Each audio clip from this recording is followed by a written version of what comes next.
state champion at Hillsdale High School for baseball, standout football player for them as well. Went on and had a long career at wide receiver at Hillsdale College, then a couple of years of baseball at Hillsdale College, and now pursuing his dream even further. Mike, so glad to talk to you tonight. How are you? Thanks for having me, Andy. I'm doing well. Man, you're a busy guy. It seems like it just seems like you're always active and involved with all kinds of things. And I think about your Hillsdale College experience. I went to Hillsdale College, didn't play a varsity sport. It seemed like I was swamped just to get through the coursework. Here you played 4 years of football and a couple of years of baseball. Right. My Lord, how did you survive it all?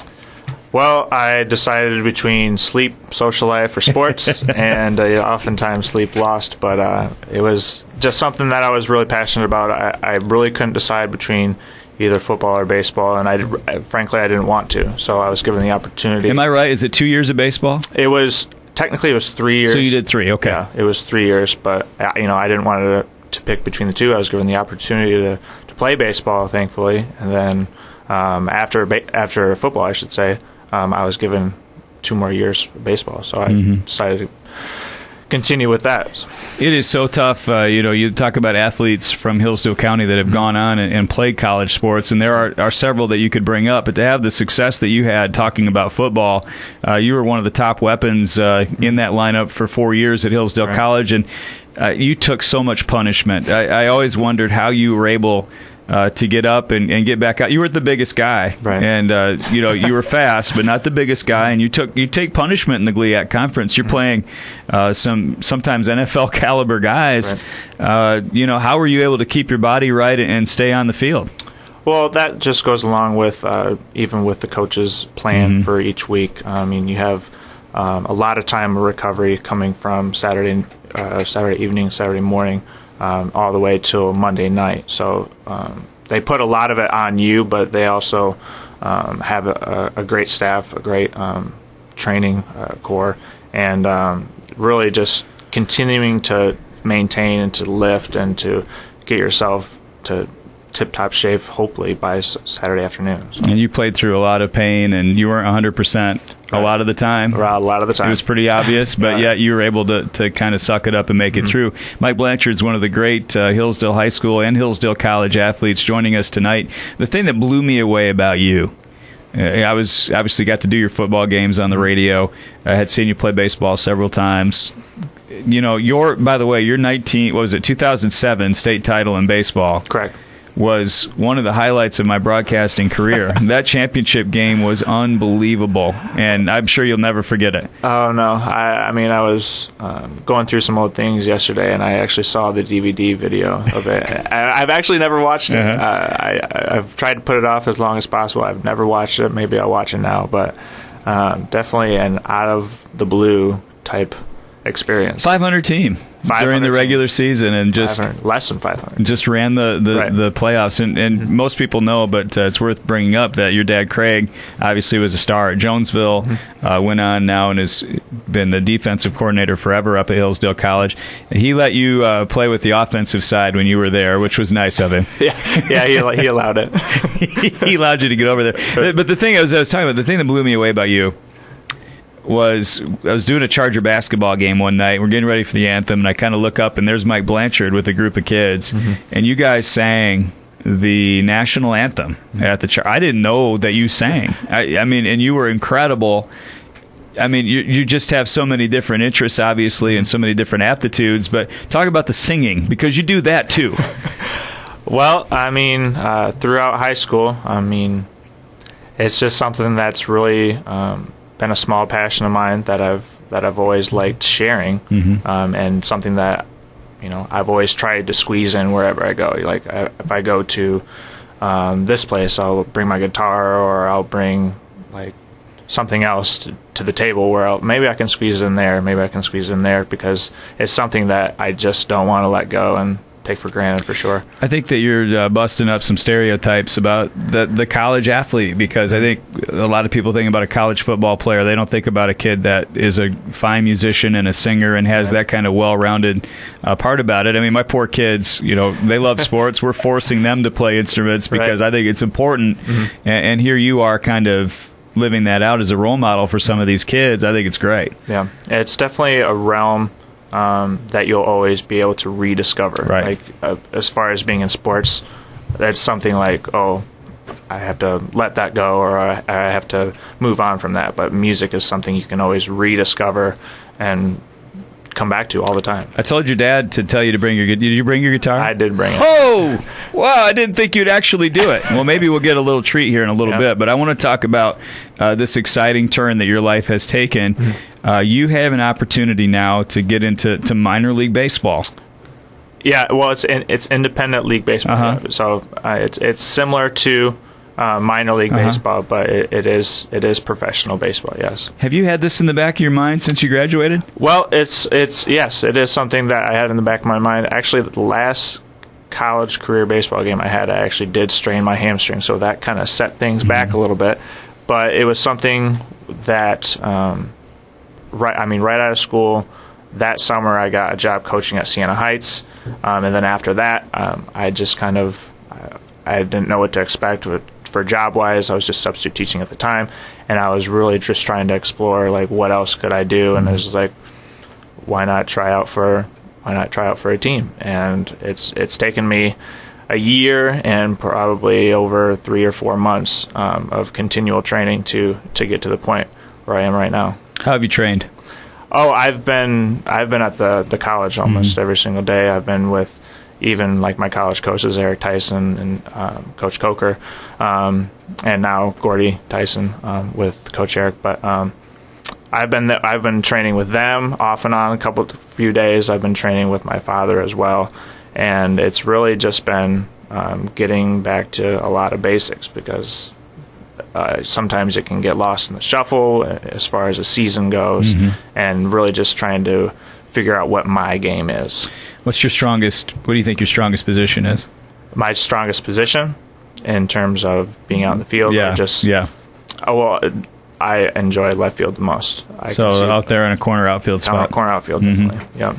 And you've got great speed. And what about the hitting side?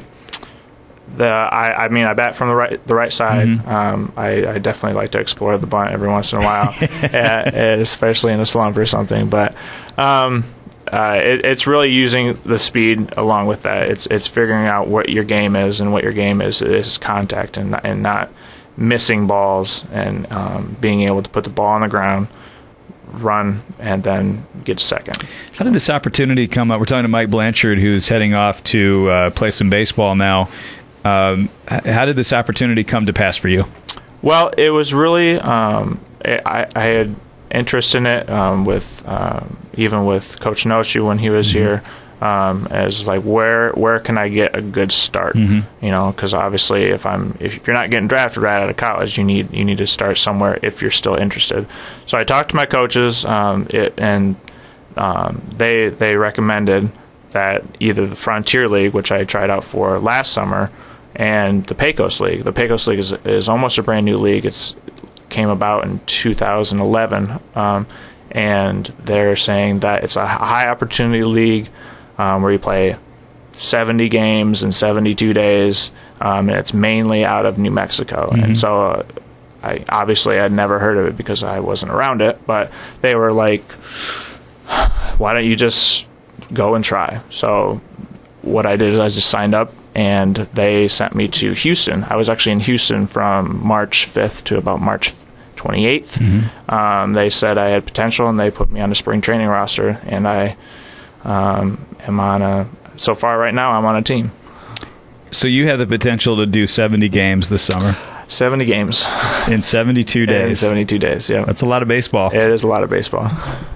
Sounds like fun. It's going to be a blast. So where will you be? You'll be traveling around the New Mexico, within the state mostly? Right. So the team is based out of Las Vegas, New Mexico, not Las Vegas, Nevada. Right. That's a common misconception. There is a Las Vegas, New Mexico, but I'll be traveling to Roswell. I'll be traveling to Alpine, Texas.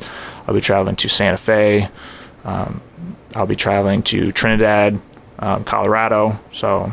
Even if you never become a big league player, this is a once in a lifetime opportunity. Not very many people get on one of those buses and drive around New Mexico and play the game they love. I mean, you have to be really excited.